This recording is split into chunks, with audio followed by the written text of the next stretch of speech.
Alright everyone, so it looks like we got the first official leak of the Moto G Stylus 2023. If you guys would like to read this article, I'll leave the link in the description down below, but I'm super excited about this. As you guys know, the most recent Moto G Stylus 2022, it was a hit. It was a really good success.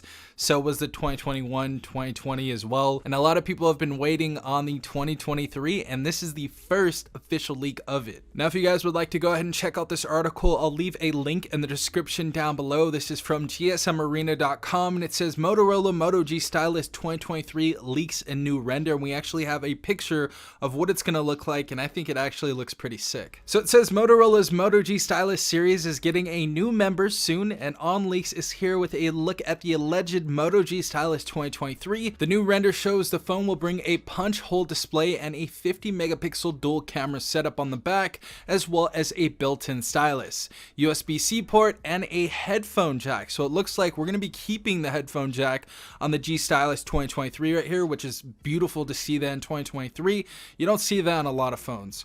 But as you guys can see, pretty sick style right here. I'm hoping that it has a sandstone back. I'm hoping that it doesn't come out with one of those backs that, you know, leaves a ton of different fingerprints on it and it's just super reflective and stuff. It looks like the color that we have on this right now looks like a dark gray or a black. It looks more like a black, but all we have, it looks like, is a Motorola emblem on the back in the middle right there, and it's looking pretty good so far. Also, if you guys zoom in, that looks like it's going to have a side-mounted fingerprint sensor, so that would be nice. I know Motorola has been actually having some decent fingerprint sensors on their handsets, so it'd be cool to see a side-mounted fingerprint sensor. And it says, by the looks of it, this is the same device that leaked last October as the Motorola Geneva with the XT2315 identifier. Based on previous info, the upcoming stylus wielding phone is expected to launch with 6 GB of RAM, up to 256 GB of internal storage, so the base is probably going to be 128 for the storage, and it will be offered in black beauty and crystal gray colors and will arrive both in 4G and 5G variants. But this phone is looking nice so far. I'm hoping, here's some hopes that I have. I'm hoping that it has dual speakers. I'm hoping that the base model will be 256 gigs. It's looking like it's going to be 128 though. And I'm hoping we have a decent processor, preferably a Snapdragon processor, not a MediaTek. Not saying that the MediaTek is terrible, but we've had some issues with compatibility in the past with some of these processors, and they haven't performed too well on mid-range and budget devices. So hoping we get a really good processor inside of here.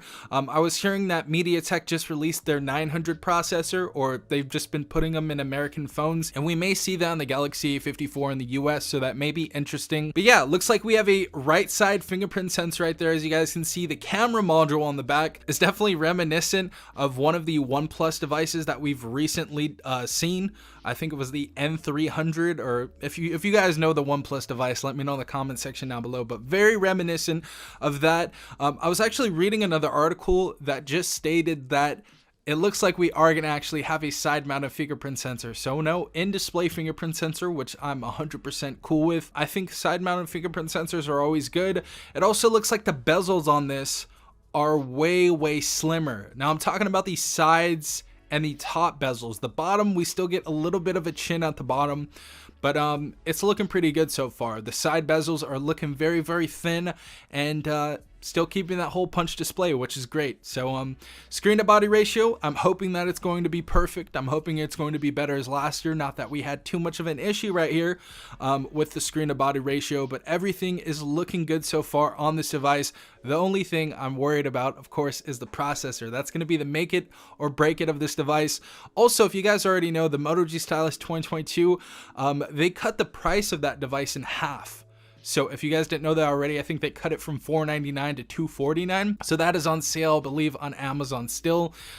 So it only makes sense that they're going to be dropping a device very soon, and hopefully it's going to be right around the corner after or before the Galaxy A54, because it looks like in mid-March we're going to be getting the A54 as well. So tons of different phones dropping this year at the beginning of the year. I like that Samsung and all of these other, you know, OEMs are dropping some stuff, so pretty cool stuff. Super hyped about what's going to be seen this year. But if you guys have any questions, or if you guys have anything to add on to this, any other information, leave it in the comment section down below. But this has been Safan from TechRight.